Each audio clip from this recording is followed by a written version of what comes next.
하나님의 말씀 보십니다. 창세기 8장 18절부터 읽겠습니다. 18절부터 22절까지 한 목소리로 읽겠습니다. 시작. 노아가 그 아들들과 그의 아내와 그 며느리들과 함께 나왔고 땅 위의 모든 동물 곧 모든 짐승과 모든 기는 것과 모든 새도 그 종류대로 방주에서 나왔더라. 노아가 여호와께 제단을 쌓고 모든 정결한 짐승과 모든 정결한 새 중에서 제물을 취하여 번제로 제단에 드렸더니 여호와께서 그 향기를 받으시고 그 중심에 이르시되 내가 다시는 사람으로 말미암아 땅을 저주하지 아니하리니 이는 사람의 마음이 계획하는 바가 어려서부터 악함이라. 내가 전에 행하던 것 같이 모든 생물을 다시 멸하지 아니하리니 땅에 있을 동안에는 심음과 거둠과 추위와 더위와 여름과 겨울과 낮과 밤이 쉬지 아니하리라. 아멘.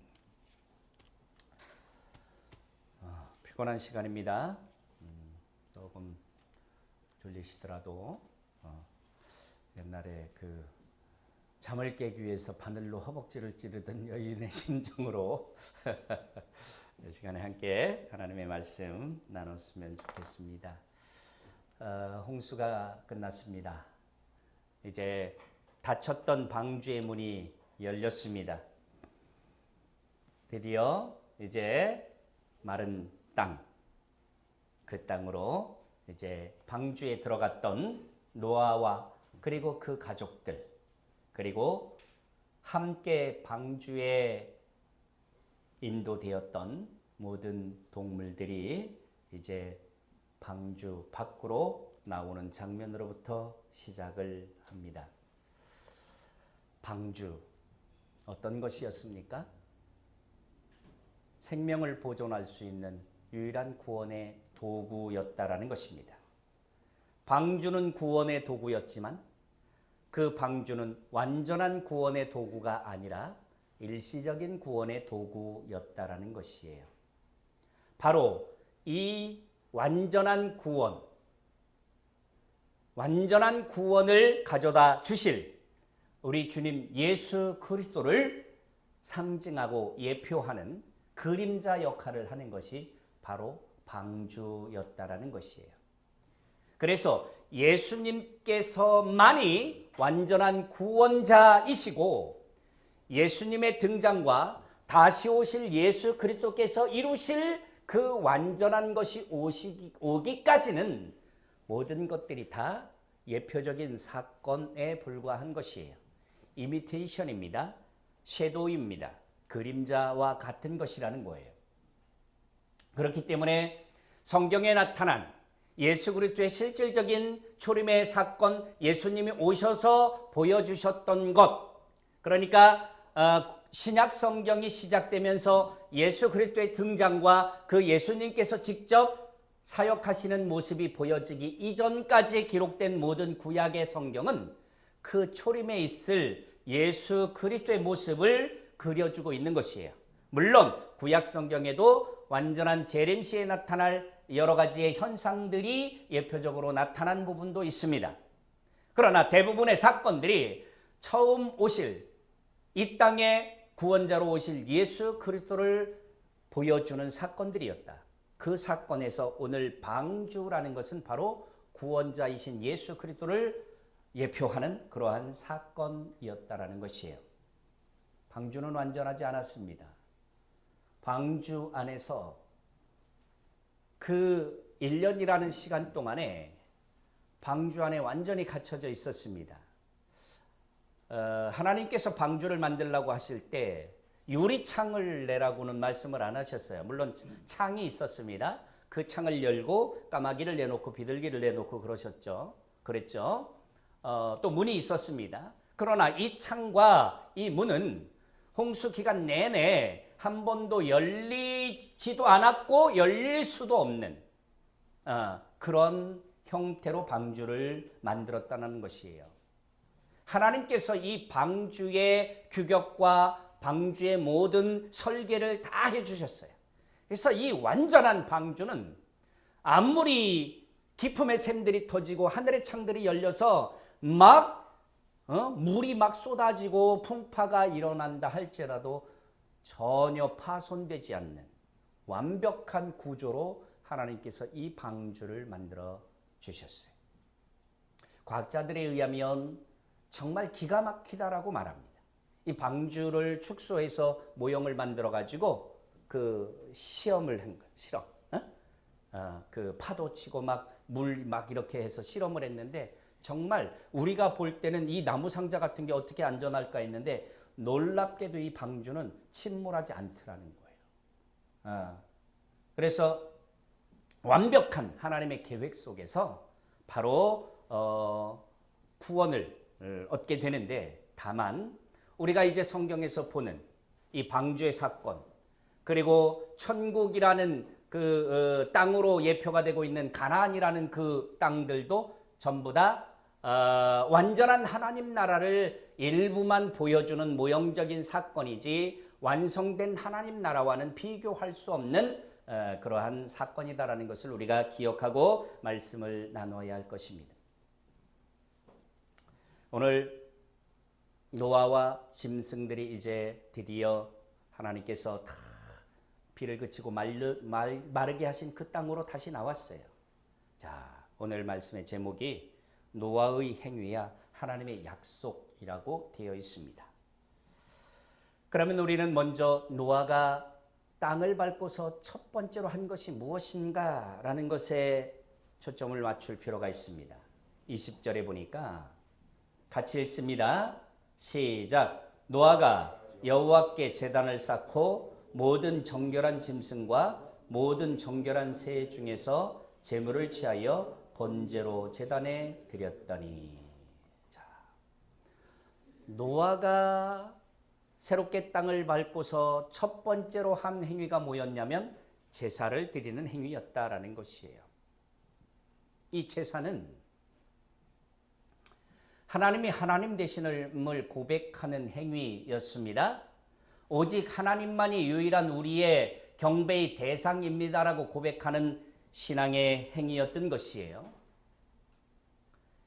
노아가 새롭게 땅을 밟자마자 첫 번째로 한 행동이 제사였다라고 한다면 이 노아는 분명히 방주에 들어가기 이전에도 제사를 지냈었고, 이 노아는 분명히 방주 안에서도 하나님을 향하여 예배를, 제사를 드렸었을 것이다라는 것이에요.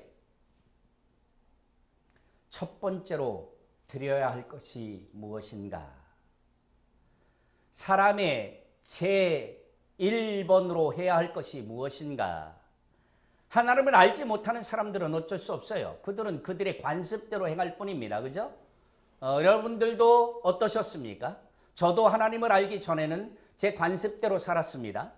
제가 살아온 가정의 환경, 가정의 문화, 그리고 우리 이웃의 문화를 따라서 살았습니다. 에베소서 2장에서 말씀하고 있는 세상 풍속을 쫓았다라고 표현하고 있는 그 풍속을 쫓아서 살아왔습니다. 그런데 이제 우리가 그리스도인이라는 이름을 갖게 되었어요. 하나님의 은혜로 말미암아, 예수 그리스도의 은혜로 말미암아 구원함을 얻었습니다. 그리스도인이라는 이름을 갖게 되었습니다. 이제 우리는 그리스도인이 되었을 때 그리스도인의 가치관으로 변화가 되어져야 하는데, 그리스도인들에게 있어서 첫 번째로 가장 우리의 삶의 우선 중심에 둬야 할 것이 뭐냐면 제사였던 것이에요. 그것이 바로 오늘의 예배라는 것이죠. 예배.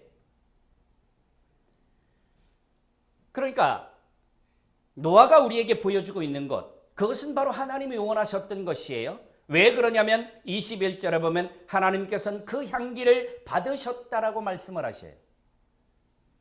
하나님이 거절하신 것이 아니라 하나님이 생각하시기에 합당했기 때문에 그 향기를 받으셨다라고 말씀을 하십니다. 우리가 인생을 살아가면서 어떤 일을 할 때, 어떤 일을 출발할 때 이것은 우리 관습과 우리 문화 속에 있는 어떤 고사 지내는 개념과는 다른 것이에요. 고사 지내는 개념은 뭡니까? 우리 문화 속에 있는 고사의 개념은 길흉화복의 주장자를 그들이 생각하고 있는 어떤 귀신이라고 생각을 하는 거예요. 그러다 보니까 악한 일이 닥치지 않고 복이 들어오기를 바라는 마음으로 고사를 지내는 거죠. 고사를 지내는 것에 있어서 더 큰 거는 뭐냐면 불의한 일이 일어나지 않기를 원하는 마음이 고사를 지내는 것에는 더 큰 거예요. 가만히 생각을 해보세요. 결국은 이 사탄이 지배하는 세계 속에서는 그 사탄은 아주 고약한 놈이야. 마귀는 아주 고약한 존재라고, 귀신은 아주 고약한 놈들이에요. 그러다 보니까 이 고약한 존재들을 달래는 행위가 그들의 제사 행위예요. 그들이 지내는 고사의 행위예요. 거의 대부분이 이방 족속들이 드리는 고사와 제사 이런 것들은 달래는 거야. 그들에게 뇌물을 줘가지고 그들의 분노를 푸는 거야. 그들이 해코지를 못하도록, 그들이 우리를 어떻게 해하지 못하도록 달래는 행위가 거의 대부분이 고사요, 제사요 이런 거예요. 그래갖고 심지어는 우리 문화 속에서 조상에게 제사를 드리잖아요. 그죠? 돌아가신 어머니, 아버지, 할머니, 할아버지 이렇게 제사를 드리는데 제사 잘못 드리면 무슨 화를 당할까 봐 그런 두려운 마음으로 제사를 정성껏 모시잖아요. 그죠? 참 이것만 생각하더라도 귀신의 나라, 사탄의 나라는 참으로 고약한 거죠. 그들의 존재는 얼마나 고약한 겁니까? 이런 생각으로 하나님을 대하면 안 돼요. 아셨습니까? 하나님께 예배를 드리고 하나님께 제사를 드리는 행위는 이런 거하고 달라요. 우리 문화 속에 이런 것들이 있다 보니까 어떤 사람들은 하나님께서 내가 이렇게 하지 않으면 하나님이 나를 벌 주고 나한테 노하고 나에게 징계를 줄까 봐 무서운 마음으로, 두려운 마음으로 그렇게 예배를 드리고 하는 사람들이 있어요. 이거 잘못된 관념이죠. 잘못된 거예요. 우리는 예배를 드리는 태도가 잘못된 거예요. 본질적으로. 예배를 드리는 것은 가장 기쁜 마음으로 하나님이 나의 아버지 되십니다. 예배라는 행위의 가장 중심에 있는 것은 뭐냐면 찬양이에요. 찬양. 하나님께 모든 감사와 영광을 올려드리는 찬양이에요. 우리가 노래를 하는 게 찬양이 아니라 하나님의 이름을 높이는 것이 찬양이에요. 하나님이 하나님 되심을 인정하는 것이 가장 큰 찬양이죠. 하나님이 나의 창조자이십니다. 하나님이 나의 구원자이십니다. 라는 사실을 인정하고 이 세상 모든 만물의 주관자는 하나님이십니다. 이것을 인정하고 그분께 모든 것들을 의지하는 행위, 그것이 바로 예배이며 제사인 것이에요. 우리는 세상에서는 그래요. 신한테 의지한다 그러면 우리를 나약한 존재로 말하는 사람들이 있어. 그렇지 않아요. 우리는 절대적으로 하나님께 의존해야 되는 존재들이에요. 그래야지만이 하나님께서 말씀하시는 그 말씀에 따라서 내가 움직이겠습니다라는 고백이 바로 의존이라는, 의지라는 이러한 고백일 수도 있는 것이에요. 그렇기 때문에 하나님의 백성은 첫 번째로 우리 삶의 최상에 두어야 하는 것이 뭐냐면 예배다라는 거예요. 예배. 그래서 그 예배의 첫 번째 중심이 우리가 지금 주일 예배로부터 시작을 하는 것이죠. 그래서 오늘 노아가 하나님께 제사를 드렸을 때 하나님께서 기뻐하시며 그 향기를 받으셨어요. 그리고 하나님이 이제 약속을 하십니다. 그 중심에 이르시되 내가 다시는 사람으로 말미암아 땅을 저주하지 아니하리니 내가 다시는 사람으로 말미암아 땅을 저주하지 않을 거다. 이제 하나님 나라의 완성만이 남아 있는 거죠. 하나님의 우주적 저주는 이제는 없다라는 것이에요. 하나님이 다시는 그렇게 저주하지 않을 거다라고 약속을 하셨어요. 이것이 하나님께서 노아를 이 땅에 새롭게 놓아두시면서 처음부터 그렇게 약속을 하시려고 계획을 하셨던 것인지, 아니면 문맥상으로 봤을 때 여호와께서 그 향기를 받으시고서 그 중심에 이르셨다라고 말씀을 하고 있는 거지. 바로 그 향기를 받고 노아에게 하나님께서는 이런 약속을 하신 거예요. 다시는 땅을 저주하지 않을 거다. 왜냐하면 이는 사람의 마음에 계획하는 바가 어려서부터 악함이라. 자, 사람의 마음이 계획하는 바가 어려서부터 악함이라. 어려서부터 악해요, 우리는. 그죠? 뭐 성선설이니 성악설이니 그거 다툴 필요가 없어요. 우린 뭐를 따르면 됩니까? 성악설을 따르면 돼요. 인간은 태어나면서부터 악하게 태어납니다. 다시 말해서 죄의 오염 상태로 태어나요. 그냥 죽은 상태로 태어납니다. 좀 심하게 표현하면 우리는 살았다 하는 이름은 가졌지만, 호흡은 깔딱깔딱 하고 있지만 실질적으로는 죽은 상태로 태어나는 사생아와 같은 것이에요. 사생아처럼 태어나는 게 인생이에요. 인간이에요. 그러니까 어려서부터 그 죄의 오염 상태로 태어나다 보니까 생각 자체가 악한 거예요. 여러분들 다 아이 이렇게 키워보셨죠? 저는 애들 키우면서 또 어떤 조그만 아이들을 보면서 참 그런 생각을 해요. 이야, 요 조그만 게 언제 악을 배워갖고 요렇게, 그죠? 땡깡 부리는 거 보셨죠? 그 어릴 때 젖달라고 우는데 저 조금만 늦게 줘봐봐. 얼마나 발버둥 치면서 난리를 피는지. 우리 집에서 누가 제일 많이 그랬나요? 누가 제일 은수가 그랬나? 아주 승질, 그 조그만 것들이, 그죠? 아주 발 쭉쭉 뻗으면서 그죠? 기저귀 조금만 늦게 갈아줘봐요. 막 그렇죠. 응? 그리고 우리 집에서는 별로 그런 현상이 없었지만 어떤 애들 보니까 연년생인 애들, 특히 여자애들이 그런 행동 많이 하는데, 지 동생 엄마가 이제 맨날 안고 이렇게 젖먹이고 하니까 그거 시기 질투하느라고 지 동생 볼따기 꼬집고 막, 그죠? 그 어디서 코딱지만한 게 그렇게 못된 생각이 들어왔을까요? 그걸 배웠을까요? 아니에요. 그 애가 어디서 그걸 배웠겠어요? 2살짜리, 3살짜리가 어디 나가서 돌아다니다가 그 악을 배웠을까요? 아니에요. 우리 속에 있는 악이, 결국 우리 속에 있는 사탄이 가져다 준 그런 생각들, 시기와 질투, 분냄, 이거 다 사탄의 생각들이에요. 욕심의 앞잡이가 사탄이에요. 그러니까 그 속에서 그것이, 그 죄악의 모습이 드러나는 것뿐이죠. 하나님이 이거를 너무나 잘 아시다 보니까 이제는 내가 그 죄로 말미암아 다시 사람으로 말미암아 땅을 저주하지 않겠다라고 약속을 하신 거예요. 모든 생물을 다시는 멸하지 않겠다라고 말씀하고 계신 거예요. 이제 다가올 마지막 심판은, 예수 그리스도께서 재림하시고 이루어질 마지막 심판은 이러한 저주라고 말할 수가 없어요. 예수 그리스도를 믿지 않는 자들에게는 저주지만 예수 그리스도를 믿는 자들에게는 이보다 큰 축복이 없는 것이죠.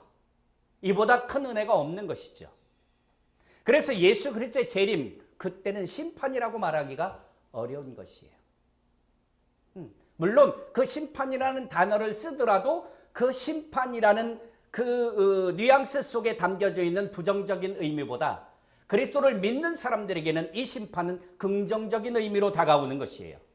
어떤 사람은 구원의 심판인 것이에요.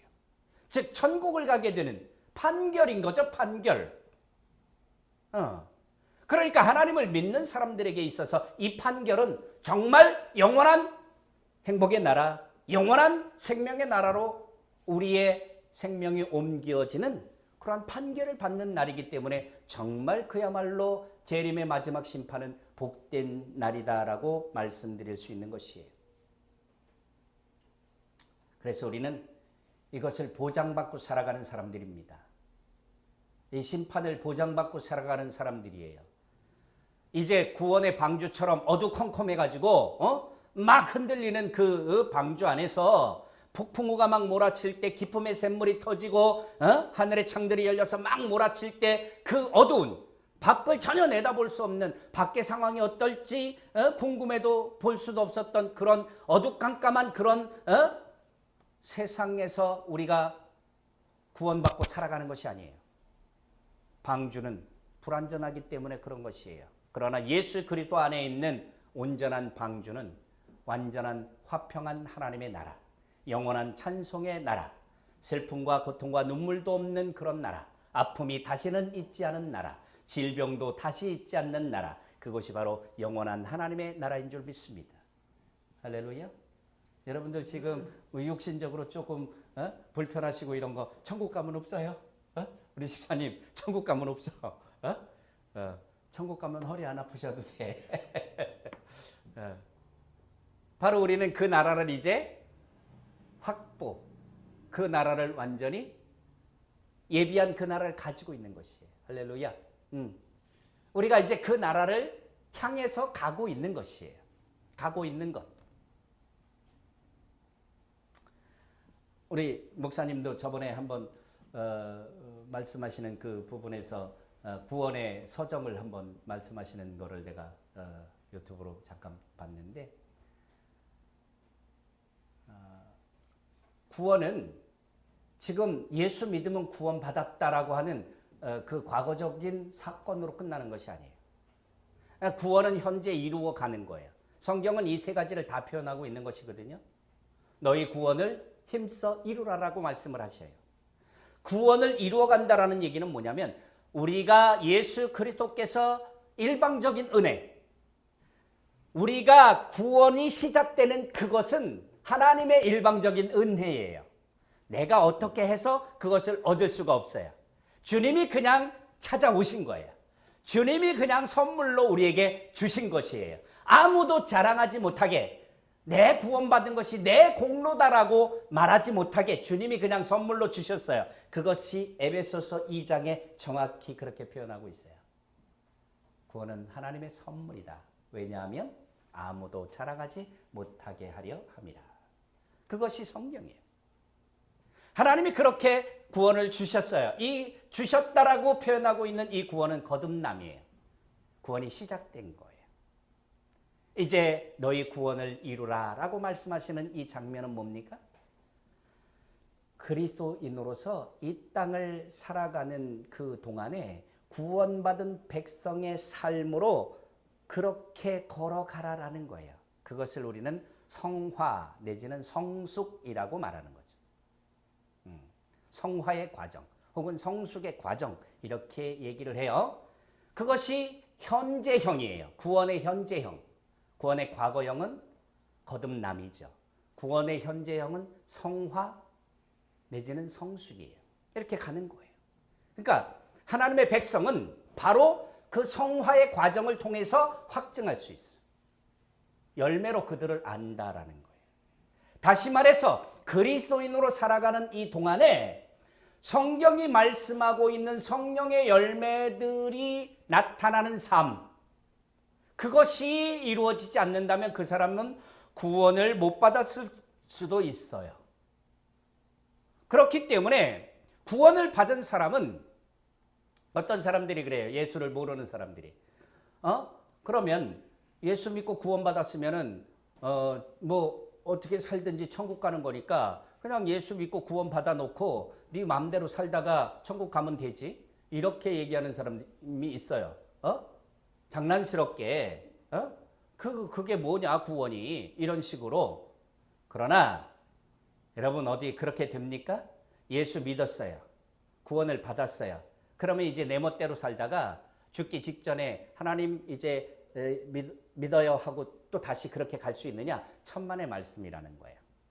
예수 그리스도를 진짜로 믿으면 내가 평소에 살아가는 삶이 하나님의 말씀하시는 그 삶으로 살아가는 것을 따라가려고 하는데 만약에 그렇지 못한 부분들이 있다면 그것 때문에 가슴 아파하고 속상해해요. 주님의 말씀대로 살지 못하는 것 때문에 마음 아파하고 속상해하고 회개하고 그런다는 거예요. 그렇기 때문에 성화를 이루어가는 그 과정은 반드시 필요한 것이죠. 그 성화를 이루어가는 과정이 바로 성령의 열매로 나타남으로 인해서 그 사람은 구원받은 사람이다라고 얘기할 수가 있는 것이에요. 그리고 이제 우리에게 남은 하나의 구원이 있어요. 완전한 구원. 그것이 뭐냐면 하나님의 나라에 들어가는 일이죠. 예수 그리스도께서 재림하시고 우리가 이 땅에서 살다가 육신의 죽음을 맞이했어요. 그러면 우리는 영혼이 바로 낙원이라고 말하는 어느 처소에 있다가 예수 그리스도의 재림과 함께 잠자는 자들이 다 일어나서 하나님 나라의 완성된 하나님 나라에 참여하게 돼요. 그것을 우리는 영화로운 상태다라고 말하죠. 그래서 구원의 세 가지의 과정을 말하면 거듭남과 성화와 영화 이렇게 얘기를 해요. 그래서 우리는 이 영화로운 마지막 하나님 나라를 바라보면서 걸어가는 사람들. 바로 그 영화로운 하나님의 완전한 나라는 예수 그리스도 안에만 있는 것이에요. 절대로 다른 데는 없습니다. 아무리 찾아 헤매도 없습니다. 억만금을 줘도 살 수가 없습니다. 오직 예수 그리스도의 이름으로만 이 영화로운 나라를 가질 수 있는 것이죠. 이제 마지막 정리를 합니다. 오늘 하나님께서 새로운 창세기에 기록되지 않았던 내용을 우리에게 22절에 이제 하나의 말씀을 더 해주십니다. 땅이 있을 동안에는 심음과 거둠과 추위와 더위와 여름과 겨울과 낮과 밤이 쉬지 아니하리라. 이 말씀을 보건대 첫째로 아담과 하와가 타락하기 이전에는 땀을 흘리는 일이 없었어요. 그냥 에덴 동산에서 모든 것들이 풍요로운 낙원이었어요. 그렇기 때문에 우리가 예를 들어서 지금 밀림지대 이런 데 보면은 자연적으로 난 그런 나무 열매나 이런 것들을 이렇게 먹으면서 살아가는 사람들이 있죠. 다시 말해서 밭을 갈고 일구고 심고 막 이런 것을 하지 않아도 충분히 먹고 살 수 있었던 그런 환경이었다. 그렇기 때문에 하나님께서 노동이라는 것을 처음엔 명령하지 않으셨어요. 그런데 아담과 하와가 타락하고 나서 하나님은 이제 수고하고 땀을 흘려야 하리라. 수고하고 땀을 흘려야지만이 먹고 살 수 있어요. 그리고 인간이 이제 흙으로 다시 돌아갈 수밖에 없는 그런 상황에 놓여지게 됐다라는 것이에요.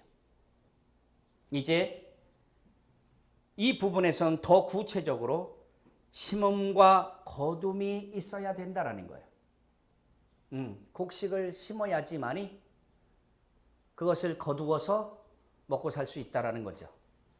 우리가 상추를 안 심었으면 오늘 점심에 맛있게 상추를 뜯어 먹을 수 없었던 것처럼 이렇게 심음과 거둠의 법칙이 이제 존재하게 된 것이죠. 거기에 더불어서 추위와 더위와 여름과 겨울과 낮과 밤이 쉬지 아니하리라 말씀하고 있어요.